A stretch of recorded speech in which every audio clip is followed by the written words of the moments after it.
Good morning, all. In the last class, we have started the introduction concepts of C++, and we have gone through some of the important concepts like differences between the C and C++. Similarly, we have gone through the difference between procedural-oriented programming and object-oriented programming.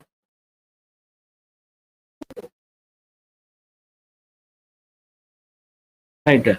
So in today's class, we will continue with the same introductory concepts of C++. We'll start our session with evolution of C++, right? And then we'll go through the important concepts of C++.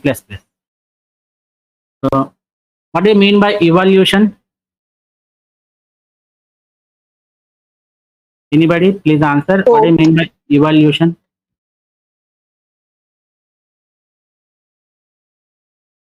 Please respond. Okay, so what are all the changes that have been made through long period of time? That is called as evolution, right?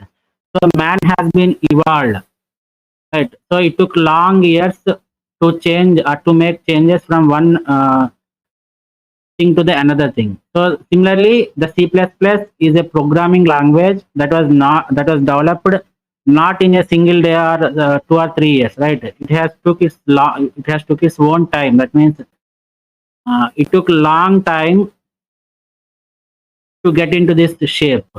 Right?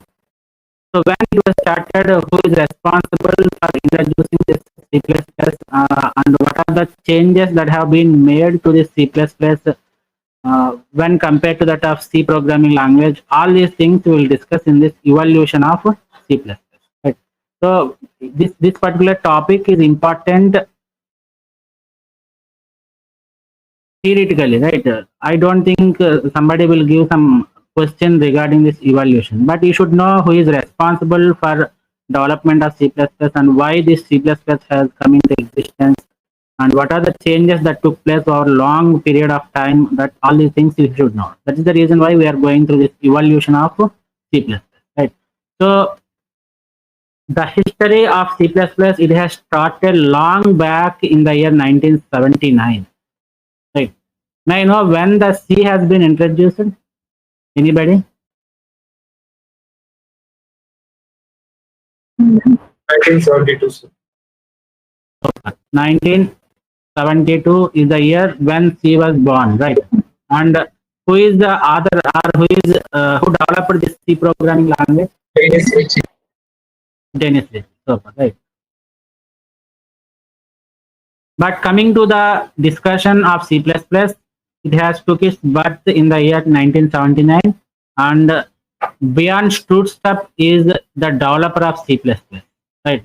Actually, he started his PhD thesis, and he wants to submit his PhD thesis by making some modifications to the already existing C programming language, right?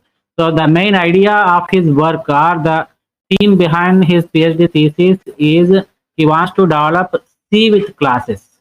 He wants to add a concept of classes to C programming language, right?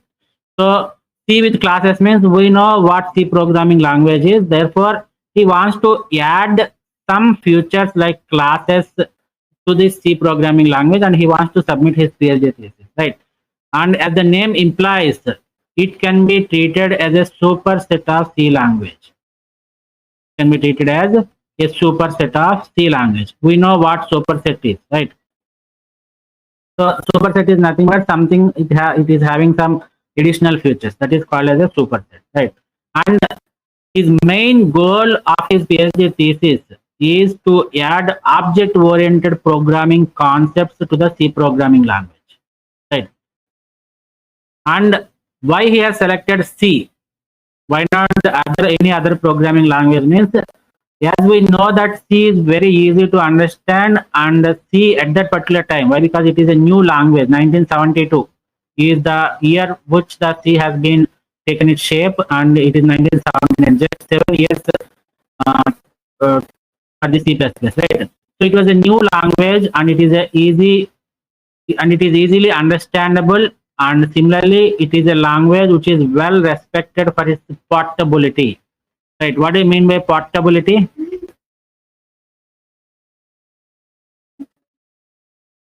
What do you mean by portability? Anybody?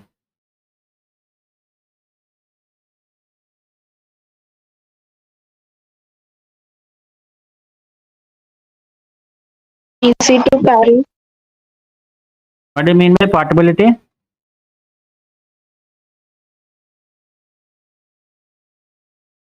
Please speak loudly.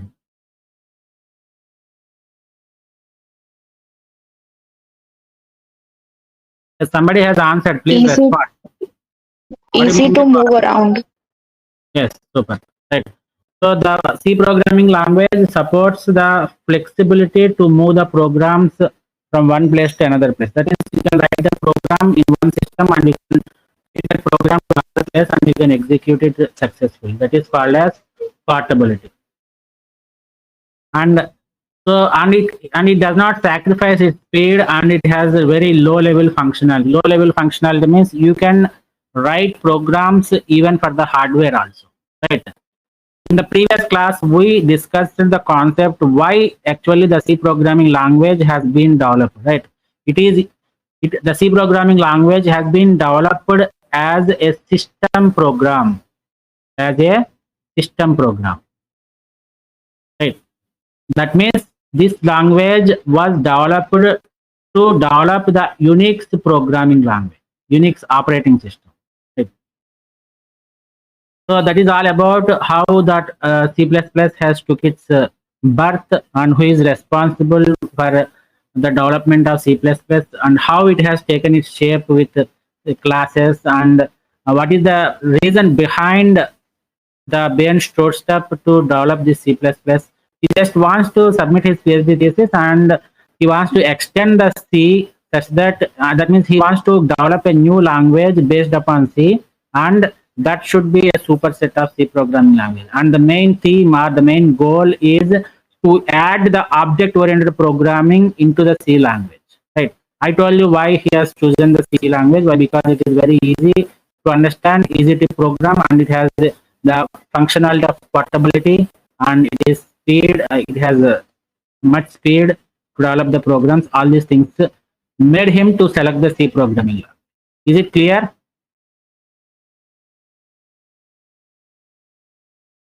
You are now. Yes, sir. Yeah. So it included different object-oriented programming concepts such as classes. Classes is one of the concepts of OOPs. Similarly, it included a concept called inheritance. It is also an OOP concept. OOP means object-oriented programming, right? Similarly, it has a concept called as inlining. Inline functions are there. Inline functions. We'll see all these things. What inline functions are. Though it is not given in our syllabus part, we will discuss what these inline functions are. Don't worry, right? Similarly, it also supports default function arguments, and it supports strong type checking. All these are the additional features that are added in addition to the top the features that are already available to the C language, right? What are those? Classes, objects, inheritance, inline functions, strong type checking, function, default function arguments. All these are the additional features that are added to the C programming language, right? This is all that took place in the year 1979. But I told you that we are going to discuss the concept of evolution of C++, where we will discuss the history of the C++. What happened in so and so year? What happened in so and so year? That everything we'll discuss here, right? So after 1979, a major changes has been took place in the year 1983. So what are the changes that took place in the year 1983 means the name of the language was changed from C with classes. Initially, as we discussed, that Ben Strohstep is interested to name the new programming language as C with classes. But in 1983, he has changed the name from C with classes to C++. Why he has used this plus plus means what is the operator that represents plus plus in C programming language? Increment. Increment. Increment means plus one, right? So why he has named it C++ means because he is going to add some features to the already existing C programming language. So that is the reason behind the placement of this increment operator after this C programming language, right? So the plus plus operator in C language is an operator for incrementing a variable, which gives some insight how Stroud step regarded this language, right? We are just going to add some features to the C. That's why he named it as C++. And other than the features which we have discussed in the earlier slide, like the classes, inheritance, inline functions, default function arguments, and strong type checking. In 1983, some of the new features were also added to the C++ language, where they have added the concept of virtual functions, where they have added the concept of function overloading, references, and with the and symbol. We know what references are. What are references?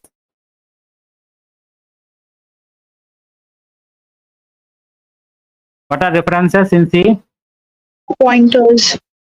The pointers and addresses, all these things are the concepts that are related to this reference, right?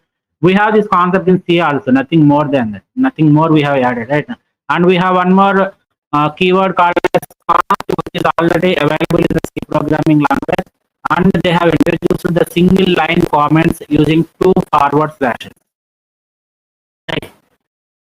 So virtual functions, function overloading, and references are the new concepts that are being introduced into the C++ language in the year 1983.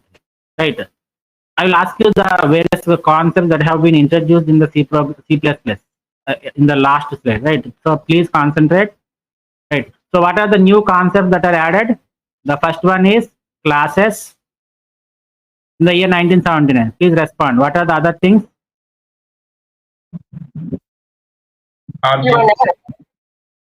Inheritance. Next, inline functions.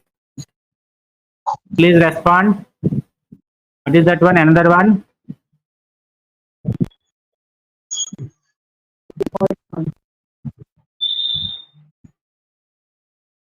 Arguments.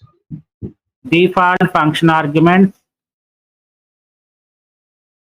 Next one is strong type checking. Type checking is nothing but they check the type, what data type they are going to use, right? So data that you are going to use is related to type. For example, if you are storing the integer, you are going to declare the variable as integer data type. If you are dealing with the floating point values or decimal values, you should declare the variable as float type. So that is called a strong type, right? So next, in the year 19, this is all about 1979. These are all the features. We are just listing out the things, right? In 1983, we have introduced, we means not us, they have introduced the concept of virtual functions and then function overloading. These are the major things that are we can discuss under this C++. That is in 1983. And then in 1985, no more features have been added, but what they have done is the C++ was implemented as a commercial product. They have released it into the market. Right. So they want to release this C++ into the market and they want to make it as a commercial product. And the language was not officially standardized. Right. Even though they were released into the market, the language was released into the market, it was not standardized. What do you mean by standardization? We have a lot of standards institutes, right? For example, ISI, Indian Standards Institute, ISO, International Standards Organization. Why do we require standards? Can anybody respond? Standards. Just tell me what you know about this standard. Tell me what standards are. It is like a guide according to which others move forward. Right. So it is something like a guide which you need to follow when you want to make some changes, right? So these standards are important, are necessary to introduce or to make the devices interoperable. Right. This particular term is related to hardware devices, but it can also apply, right? As you told that it is a standard is a guide which you need to follow whenever you want to make some changes, right? So what do you mean by interoperability? What do you mean by interoperability? The name itself is saying that it is operable inter. So go from right hand side. Operable inter. Inter means between different things. We have different terms like intra and inter. Intranet. Have you ever heard of this term intranet? Yes, sir. Have you ever heard of the term internet? Yes, sir. Yeah. So intranet means the network that exists within the local thing. That means within inside is called as intranet. Inter means between different things, right? So it is a network that is formed with different things called as inter. So whenever you come across the term inter, it is related to different, right? So what do you mean by interoperable? So they are going to operate between different things. So let me give an example of this interoperability. So we will get an idea of why these standards are required for these type of languages and for any device that you manufacture, right? So for example, let us take two countries, India and US. Right. For suppose there is a company which manufactures the modems in India. And similarly, there exists a company that manufactures the modem in US also, right? So, for example, in first scenario, assume that there are no standards organization. There are no standards organization. So, what happens is the US company, it will have its own guide or it will have its own rules to design this modem or to make it to develop this modem. Similarly, India is having some different set of rules that they will follow and they will design or develop this modem, right?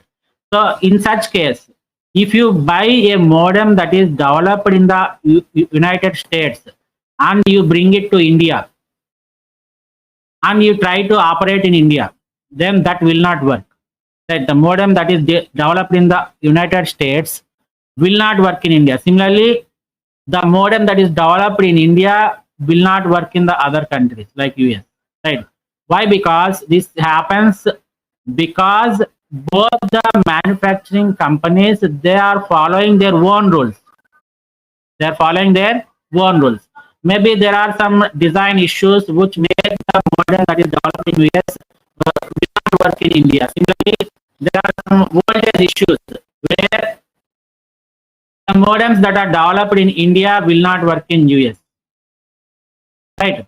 So to solve this particular issue, right? What this issue is called as, it does not support the interoperability. It is not going to support the interoperability concept, right?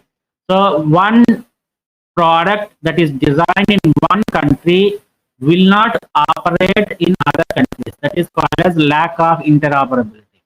So in order to solve this problem of lack of interoperability, what they have done is they have developed standards organization. They have developed the standard, right? So there exists a standard organization like ISO. They will specify some rules or standards to develop a modem.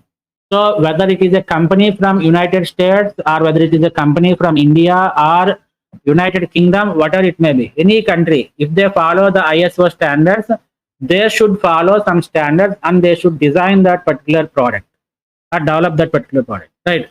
So if such is the case, in such case, the products that are developed in one country will definitely work in the other country, right?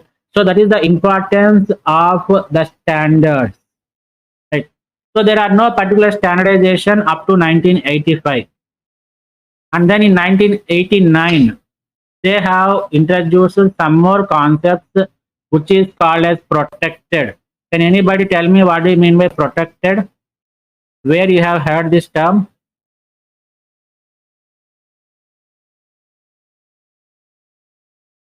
Anybody? What is the actual name of this protected? Access specifier. Super, right? It is access specifier. What are the other two access specifiers we have in C++? private and public. Private and public. So in 1989, they have introduced this protected access specifier and the static members we have in C programming language also. And they have introduced the inheritance from several classes. Right, we'll see. We have this is one of the important question in inheritance. What are the various categories of inheritance we have? Right, we can inherit the things from single class. We can inherit from multiple classes. So we have different categories of this inheritance, which we will study in the coming class. Right, is it clear up to this point?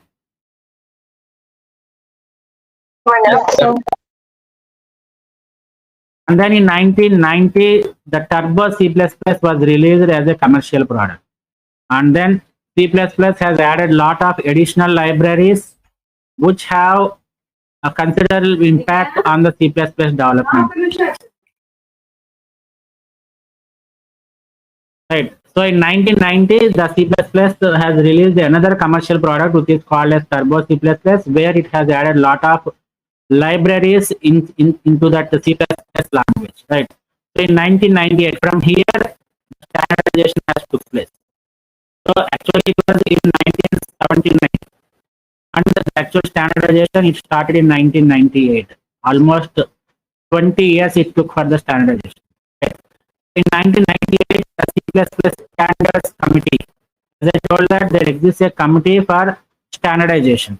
So C++ Standards Committee published the first international standard for C++, which is called as ISO. ISO stands for International Standards Organization.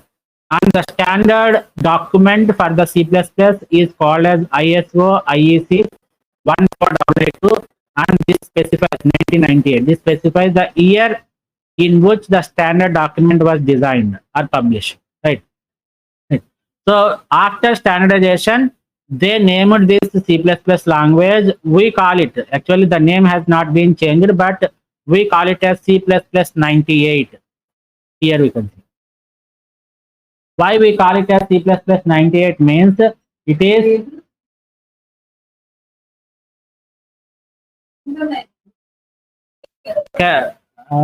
could you please wait for 2 minutes? You are now. Okay, sir.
Now can you hear my voice?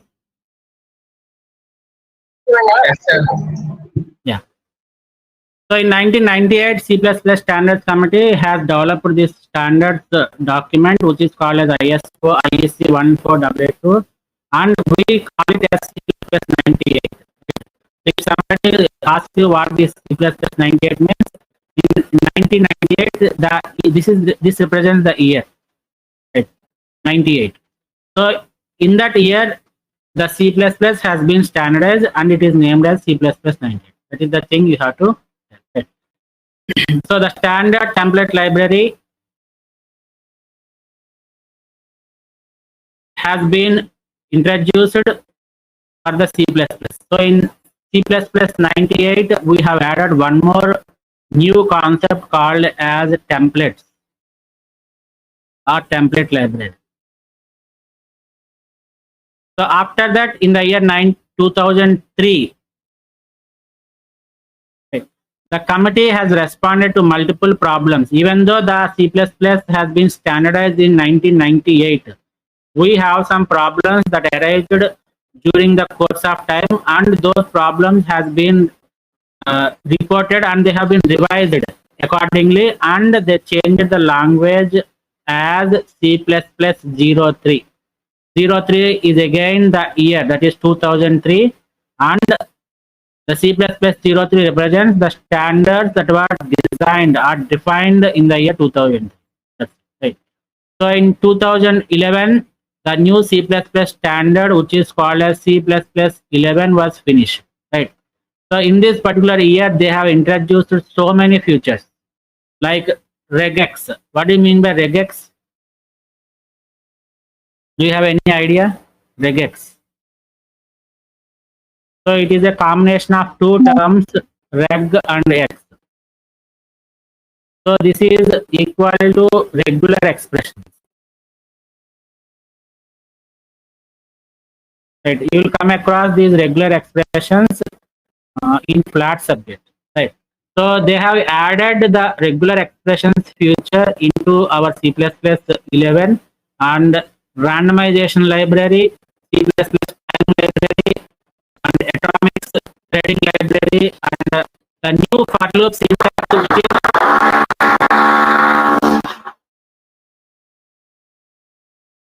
the new for loop syntax, which is similar to that of for each.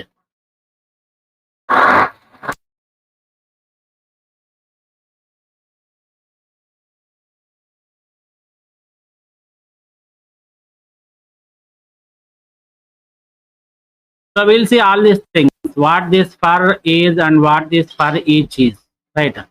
So a for loop syntax, which is almost similar to that of for each, has been introduced. Similarly, auto keyword, new container class, new support for the unions, array initialization lists, and templates. So many features has been added in the year 2011, right? But we won't study all these things. We won't go for the regular expressions, what this randomization library is, what this time library, all these things we won't go. Right? We'll see the concepts are the programs that are related to for loop. This one we'll see, and we'll see this auto keyword, and again we'll see the templates. Templates is a very important concept which we'll come across in the last unit. Right? Is it clear up to this point? Yes, sir. So can you please list out the features of C++ which we have studied in present topic,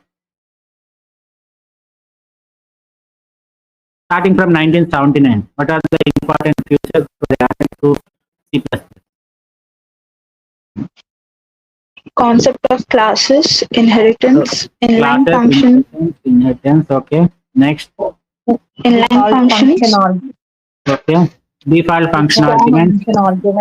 Strong type checking. Strong type checking. Next. Virtual functions, function overloading. Virtual functions, function overloading. Super. References, const.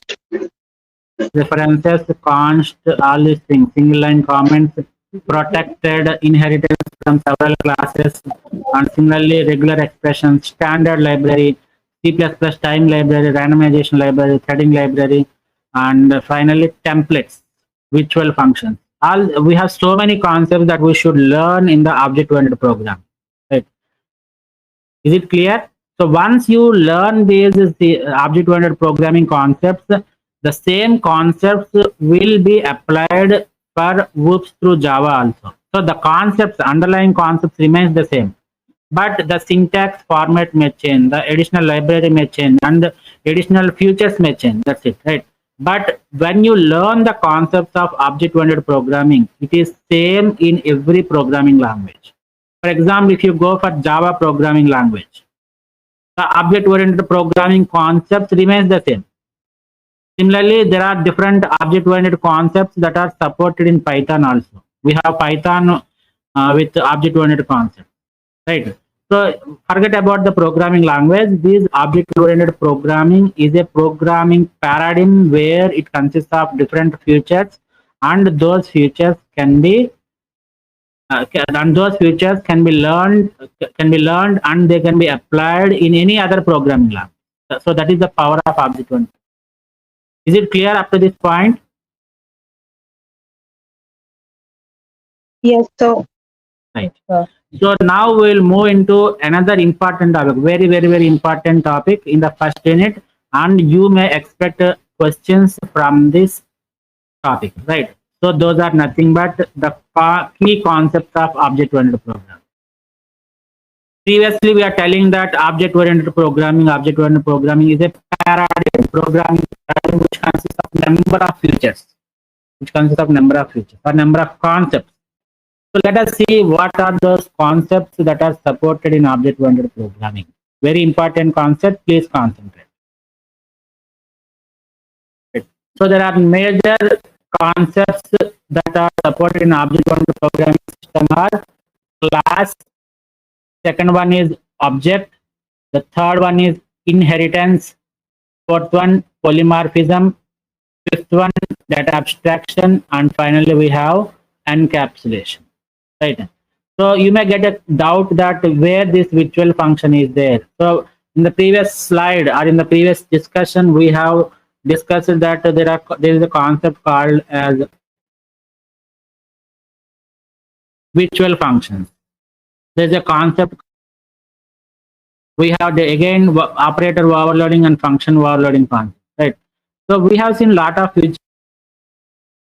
object-oriented programming. We didn't come across those particular topics like virtual functions and function overloading. So all these concepts are embedded inside these concepts only. Right? All these virtual functions, overloading, everything will come across in the internally in these 6 concepts. Right? So don't worry. So the first and foremost concept of the object-oriented programming is the class.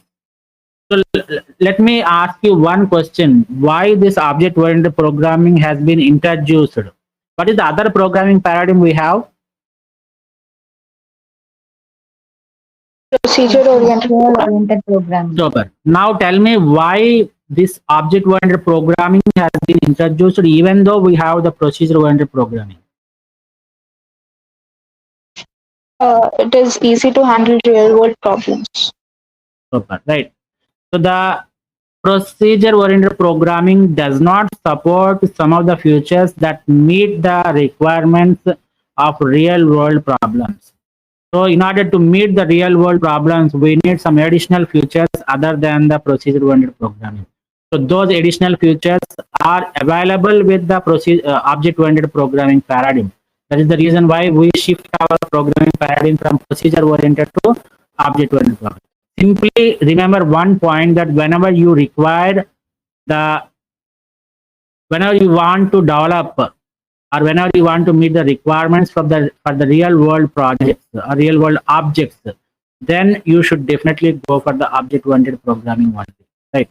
So that's the thing we need to discuss. And the first and foremost concept in object-oriented programming is class. Right. So what a class is and how do you declare a class and what are the contents that are present inside the class, that everything we'll discuss in the next slide. Right. So what these classes are nothing but a blueprint or a set of instructions to build a specific type of object. Right. So classes are nothing but another object you are going to create. So it consists of, what does a class consist of? We can simply say that a class consists of set of instructions. A class consists of set of instructions. But when we go deep into the class, a class consists of fields and methods. Right? Why we are calling it as, commonly calling it as set of instructions means the fields are given as a set of instructions. Similarly, the methods that we define inside the class, they're also nothing but a set of instructions. Right? So that's why we give a common or a generic definition of class, saying that it is a blueprint. Remember this particular term. It is a blueprint, right? Where are a set of instructions to build a specific type of object. It just consists of set of instructions, but whenever you want to make this class work, you cannot work with this class. Therefore, you have to create an instance of this class. So that is called as object. Without classes, you cannot create objects, right? Without objects, you cannot work with class. This is the relationship between the class and object. So whenever you have a class, you want to make use of that class, you have to create an object. Is it clear? Yes, sir. Yes, sir. It is a basic concept of object-oriented programming which revolve around the real-life entities. This is what I am telling, right? So the basic concept which deals with the real-life objects or real-life events or real-life entities is nothing but a class, right? But a class is nothing but a set of instructions. You please remember that we can call the class as a blueprint. That's it. Nothing more than, right? And a class determines how an object will behave and what object will contain. This is very important, right? So as I told that there is a strong connection between the class and the object. You create the class. What does a class consist of? As I told that. What does the class Fields consist and of? methods. Super, right. It consists of fields and methods. 1 minute. Amma.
Now can you see the screen? Yes, sir. Yes, sir. I'm sorry that there are some pauses in the class. Right. So a class consists of fields and methods, right? what these fields are nothing but the properties of an object, right? We will define a class. Remember that this is very important point which I'm going to tell. The classes and objects has a strong connection, right? So whatever fields and methods you declare inside the class, these are not used by the class, right? The class cannot work on its own. You have to create an object for the class. Then only you can make use of these fields and you can make use of this method. Without creating an object, the class is useless, right? Similarly, you cannot create an object without a class. Right? That is the relationship between the class and the object, right? So when you declare a class, I'm saying that you declare the fields and you declare the methods. But what these fields and methods are, these are useful to the object only, right? These are, so see here, class determines how an object will behave, right? So the behavior of the object, methods of the class.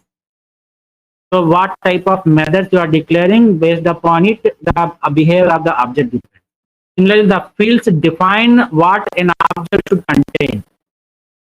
The entities that are contained are that should be present inside the object is given as fields of a class. Is it clear up to this point? Yes, sir. Right. Right. So this is something similar to that of a structure which you have studied in the C programming language. Right. So how do you declare what do you mean by a structure? A structure is nothing but a collection of elements of different data types, right? So how do you declare a structure? Struct, we have a tag name and you open it and you give different members of the structure and then you end it with a semicolon. The same syntax is applied, but there are some differences, you should note them. So the class declaration should always start with a keyword called class, right? And it should be followed with a class name. And after that, you have this open curly braces and closed curly brace. Within this open and closed curly brace, you should define the fields and methods, right? For example, and remember that you should always end a class with semicolon, similar to that of a structure, right? So if you forget to give this semicolon, it will be an error. Let me define a simple class, right? So ABC, what is the name of my class? It is ABC, right? So how should I write it? I have to use a keyword called class, and after that you give the name of the class as ABC, right?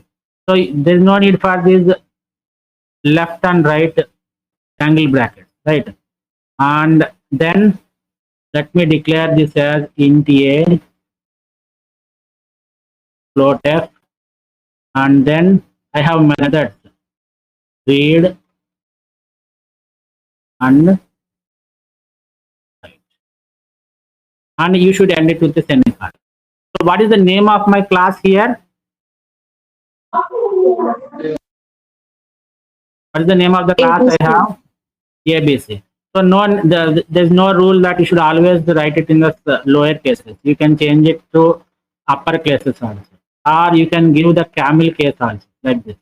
Camel case means first letter is the upper case and the remaining letters remains the lower case. Now tell me, what are all the fields I have in this ABC class? A and Anybody? A and F. So A and F are the fields. Right. So my ABC object, whatever object you create, my ABC object will have two entities or two fields which are called as A, which is of type integer, and F, which is of type float. What are all the methods I declare inside this ABC? read one, write one. Read one type. Read, it's not read one, it is read, it is parenthesis, right? We know how to write functions, right? Function followed by parenthesis. So read and write are the functions, are the methods that are declared inside this ABC, right? Is it clear up to this point? You are now Yes, sir. Yes, sir. Now we'll go through the object concept. Right. So an object is an instance of a class. As I told that there is no usage for the class. Class becomes useless unless you create an object for it. Right. So you create an instance. You can can call it as instance of a class. So an instance of a class is nothing but an object. What is the single word for the class? What is the single word for the class? Blueprint. Blueprint. So it is a blueprint. And what is the single word for object? Entity. Not entity. Instance of class. Right. This is for class, a single word definition, and this is for object. Nothing more. Right. So an object in OOPS is nothing but a self-contained component which consists of methods and properties to make a particular type of data useful. Right. What do you mean by properties? We know what methods are. You know what methods are? Methods are nothing but functions. Right. Now tell me what are the properties. So in the previous example, we have defined a class like this A, B, C, and we have int A, and we have float F. Read is one function, and write is another function, and I close like. So these read and write are the methods of the class. So when you create an object for this class ABC, you can make use of read and write. So next thing is an object also specifies the properties. Properties are nothing but these two fields which we have defined inside the class. Right. So A and F are the two properties of an object for the class ABC. Is it clear up to this point? Yes, sir. So you forget about this, right? Color, name, table, bag, barking, all these things are some things are properties, some things are methods, right? We have already defined an example, so don't worry about it. Now, when you send a message to an object, you are asking the object to invoke or execute one of its methods as defined in the class. This is what I'm saying. So class and object, they are very much strongly related. Class becomes useless without an object, and you cannot create an object without a class. This is how they are related, right? So whenever you want to invoke a function inside this class, what are the two functions we have here? Read and write. So whenever you want to invoke a function, read, you cannot do it by using the class. What you have to do is you have to do it through an object of this class. Similarly, when you want to invoke a write function, you cannot do it on your own. You have to invoke this function, write function, using an object of the class ABC. Right. Now I know how to create a class. This is how I created a class. Now I should know how I should create an object. This is the syntax we have. Class name, space, variable name is equal to new. Yesterday we have gone through this particular thing. What is this new? When we are discussing the differences between C and C++, the dynamic memory allocation in C Dynamic memory allocation. makes use of malloc, cloc, realloc, etc. But for allocation of memory and deallocation of memory in C++, we have two operators. Delete. New and delete, sir. New and delete, right? So new is used to create or allocate the memory, right? And new class name of, this is how you have to do, right? For example, I want to create an object for this ABC. How I should write it as? The first one, what is the syntax? The class name. What is the name of the class I have? ABC. ABC. Remember that this is case sensitive. Therefore, whenever you declare the class name as the camel case letter, you should always write it as camel case one. So let me declare the object as O1. Object name. What is the name of the object? It is O1. Right. Is equal to new, which is an operator, and class name. Again, what is the class name? A, B, C. A, B, C. So this is how you create an object, right? So what is the object you have created? What is the name of the object you have created? O1. O1, right?